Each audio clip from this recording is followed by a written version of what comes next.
Hi, my name is natekokernot. Welcome to my channel. I promised that today I would look at the double slit experiment, which is one of the most famous experiments performed in quantum physics. It has been repeated often since the first time, nearly 2 centuries ago. The main finding of the experiment is that it shows that light can behave either like a particle or like a wave.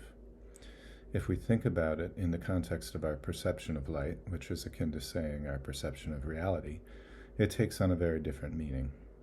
The experiment has been conducted with photons of light, but also with all sorts of other subatomic particles, as well as with atoms. Here's how it works. They point a laser or some other device that shoots the particles at a screen, and in between that device and that screen, there is another screen with 2 slits cut in it. They shoot a flurry of rounds at the screen and then look at the pattern that formed on the screen behind. The first time they performed the experiment, logic told them that the pattern formed on the screen would mimic the double slit pattern, with 2 lines of particles formed. What they saw didn't meet their expectations. Instead, they saw a wave pattern with bands of more frequent particles that would devolve into bands of less frequent particles. They concluded that there must be some kind of wave interference where some particles were interfering with others, and that is where they got the idea that light must be able to behave like a wave. The crest of the wave and the trough in the wave must be canceling each other out with certain particles, while others don't cancel each other out. Curiouser still was the fact that they could shoot just 1 photon of light at a time, which they assumed would break up the interference patterns between the various waves. So shooting 1 particle of light at a time would result in the expected result. But here they got the same results, like the wave was somehow interfering with itself. I've watched many videos here on YouTube about the mysterious findings of this experiment, and it seems to me as though you can tell whether the producers of the video are physicalists or people who believe that reality is happening independent of the mind of the observer, or mentalists, those who believe the observer is constructing reality themselves. The physicalists leave out the 3rd variable on their videos that came up in the original experiment, and which itself has been oft repeated. Quantum physics is a mysterious realm of science that can be interpreted differently by different people based on the beliefs they have.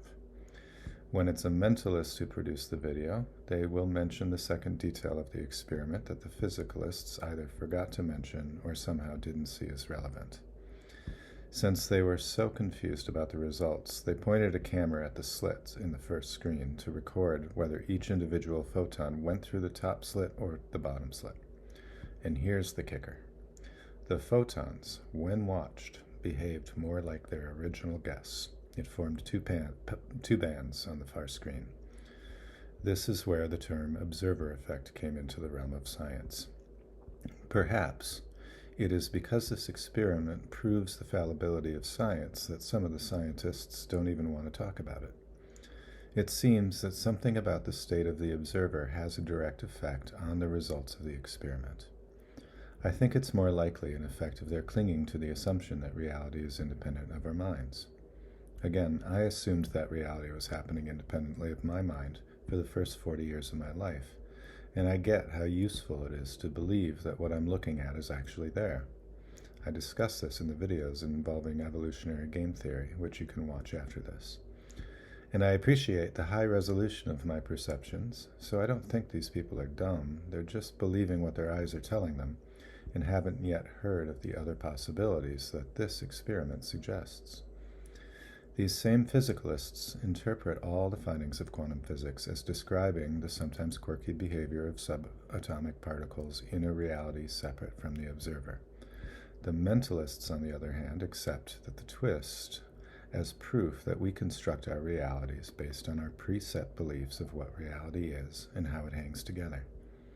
We see it because we believe it, as opposed to we believe it because we see it, which is what the physicalists are assuming. You've probably heard of Schrödinger's cat. It's a hypothetical thought experiment where a cat is placed in a box with sides that are not translucent. Supposedly a noxious gas of some sort is injected into the box, and the question is the cat in the box alive or dead? If we take the mentalist framework, the truth about the fate of the cat is held in a superposition until the moment an observer opens the box and reveals the state of the cat. So until that moment, the cat is both alive and dead. Or it is neither alive nor dead until the observer opens the box. That's the wave. The wave is possibility, while the particle is fixed in space and time. If reality is independent of our minds, the cat would have to be either alive or dead, but of course you can't prove it without looking inside. So much of quantum physics is strange and mysterious. They argue with each other all the time, and the terminologies embedded in quantum physics are getting so complex these days that every time I watch a podcast with a new quantum physicist, I hear at least 50 terms I've never heard before. So many rabbit holes for an intuitive mind like mine to dive into, but none of it giving me any more certainty about the true nature of reality. If we come to understand that what these experiments is pointing to is the fact that perception is entirely subjective, that the things perceived are creations of the one perceiving them, then all the mystery and paradoxes seem neatly resolved. But emotionally, many of us aren't willing to accept that. If I extend it to my personal reality, and specifically to my relationships to other humans, I have to go with the idea that everyone is reporting honestly about what they're perceiving, even if what they're describing isn't the same as what I'm perceiving.